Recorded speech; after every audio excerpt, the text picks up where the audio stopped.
Magandang araw po sa inyo guys. Ang isi-share ko sa inyo ngayon, yung Y Delta motor pump using float switch and floatless relay.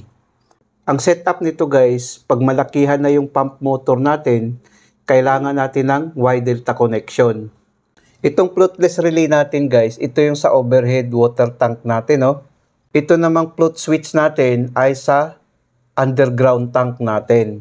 So ngayon guys, ating tatalakayin ang diagram bago natin papaganahin ang device. Ito yung IR natin guys, or impulse relay natin, Tapos gumamit din tayo ng emergency switch, Ito siya, emergency stop button. Tapos overload relay natin, ito siya, 9596. Baka magtataka yung mga baguhan, bakit yung overload natin nasa taas? Ito kasi ang magandang setup guys sa overload natin, Para ang power supply ilagay natin dito, makukonsume niya ang lahat ng amperahe. Mayroon kasing iba na itong overload relay nilalagay sa baba. Pero depende na rin yan sa inyo, kung saan ang gusto nyo na ilagay itong overload relay. Kung sa taas ba o sa baba. Pero para sa akin kasi mas gusto ko sa taas na ilagay ang overload relay. Para ang 3-phase line natin, makukonsume niya ang lahat ng amperahe. Tapos mayroon tayong start button. Ito na, Tapos FR or floatless relay, ito na siya. M, magnetic contactor or main contactor, ito na siya. Tapos Y contactor natin, ito na siya. Tapos timer natin on delay, ito na siya. Tapos delta contactor natin, ito na siya. Tapos naglagay din ako guys ng ilaw guys, indicator, Itong ilaw natin guys, nakaparallel lang ito. Itong M sa main contactor natin, Ang line 1 at saka line 2 ng ilaw natin nakakabit dito sa coil ng main contactor natin. Indication ito guys, pag gumana ang main, gagana din ang ilaw natin. Tapos itong delta naman, ganun din. Nakakabit lang sa coil niya sa line 1 at saka line 2. Ang Y naman, nakakabit din sa coil, line 1 at saka line 2. Indication ito guys, pag gumana ang mga contactor na ito, gagana din ang ilaw natin. Nilagyan ko ng ilaw for indication lang siya, Kaso lang, hindi ko na nilagay dito sa drawing dahil kapos na tayo. Tapos dito naman sa baba guys, ito na yung function ng floatless relay natin, Ito yung overhead tank natin kung makikita natin, Tapos ngayon, nakakabit siya sa normally open.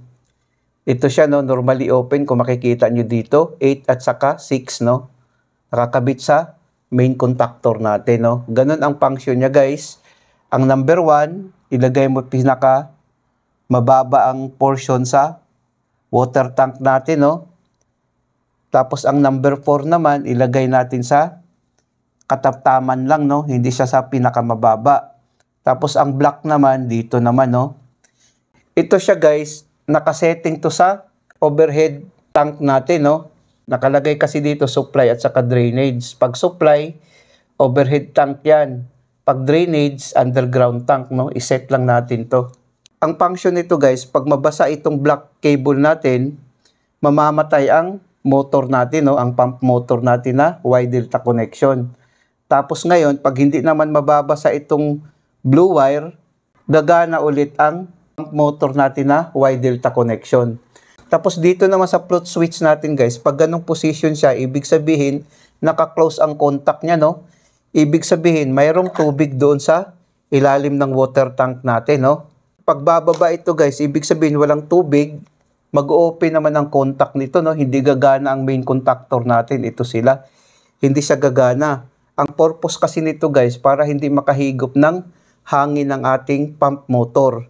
Pag nakaganon siya guys, ibig sabihin may tubig yung underground tank natin, gagana ngayon ang pump motor natin na Y Delta. Ang Y Delta na pump motor natin sa pangmalakihan na pump motor na yan, 10 kW pataas. Yan, kailangan na natin ng Y Delta connection, 10 kW pataas.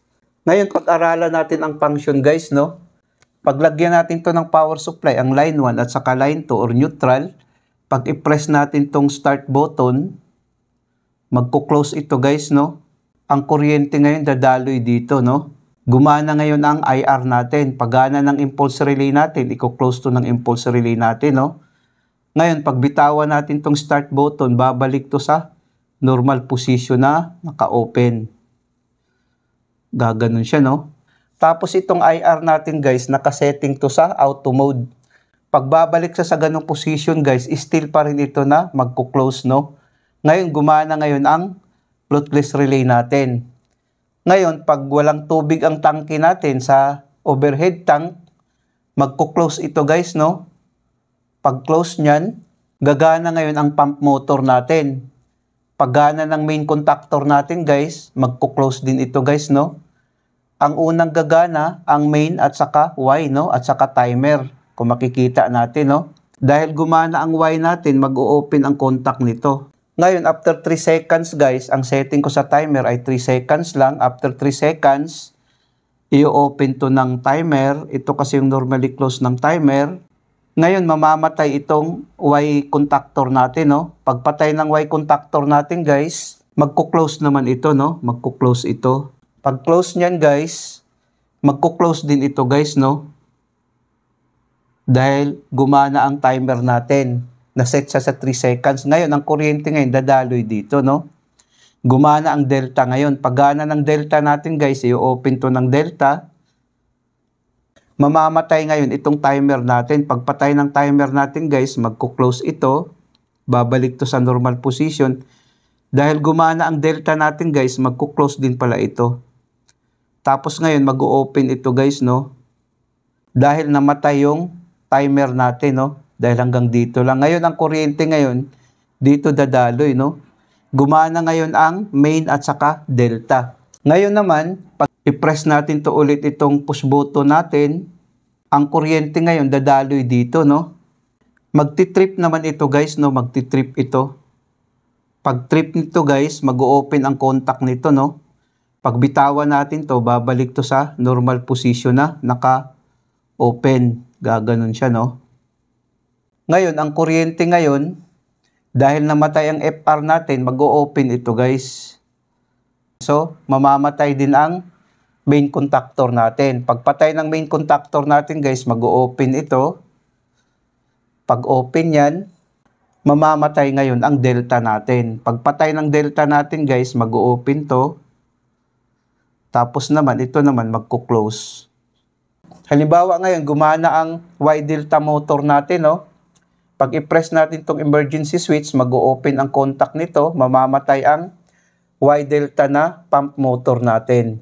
So ngayon, guys, i-try natin ngayon na ating lagyan ng power. Try natin. Try natin i-on. Ayan, gumana una ang main at saka Y, no?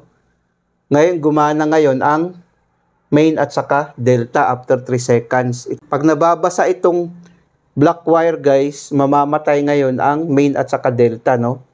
Kung makikita natin. Ayan, namamatay siya ngayon. Pag hindi naman nababasa ang blue wire, ito kasi nakaset up siya sa overhead tank. Pag hindi naman nababasa ang blue wire, gagana ngayon ang pump motor natin na Y delta, no? Ayan. Gumana ang main at saka Y. After 3 seconds, gagana ang main at saka delta, no? Ganon ang setup niya, guys, no? Ganon ang diagram niya, guys. Itong diagram na ito na yung wiring niya, no? Kung makikita natin. Ngayon, mamamatay siya ngayon pag bababasa ang black wire. Halimbawa ngayon, gumana siya, no? Gumana siya, tapos walang tubig doon sa ilalim. Ngayon, walang tubig doon sa ilalim ng underground tank natin. Bababa ito, guys, mamamatay din ang Y delta na motor natin, guys, no? Mamamatay din siya kasi mag-open ang contact nito. Ibig sabihin, hindi siya makahigop ng hangin. Ngayon, pag mayroon namang tubig doon sa underground tank, tataas ito, guys.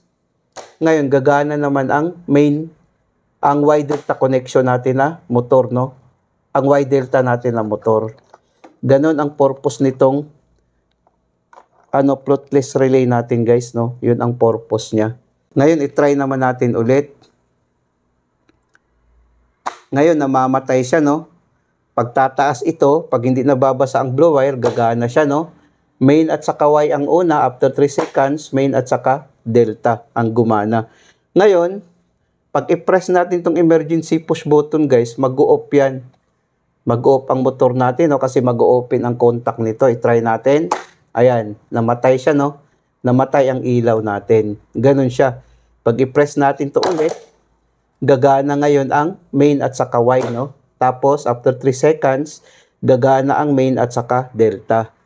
Ganun ang function niya, guys, no? Pag nababasa, mamamatay. Ibig sabihin, puno na yung tubig sa overhead tank natin. Ngayon, pag hindi naman nababasa, gagana naman ulit, no? Ganun ang function niya, guys. Tapos ngayon, pag i-off naman natin dito sa IR, mag-o-open ang contact nito, guys, no? Mamamatay ngayon ang fluteless relay natin. Mamamatay lahat, no? Kung makikita natin, nag-open ang contact nitong IR natin, namamatay siya, no? Hindi na siya gagana. Ito kasi ay push button niya, guys, no? Push button ng IR natin. Pag i-press natin to, gagana una ang main at saka Y, no? Gumana siya, pag nababasa, mamamatay. Sana, guys, nakapagbigay ito ng konting kaalaman sa mga baguhan. Maraming salamat sa inyo, guys. Hanggang sa muli.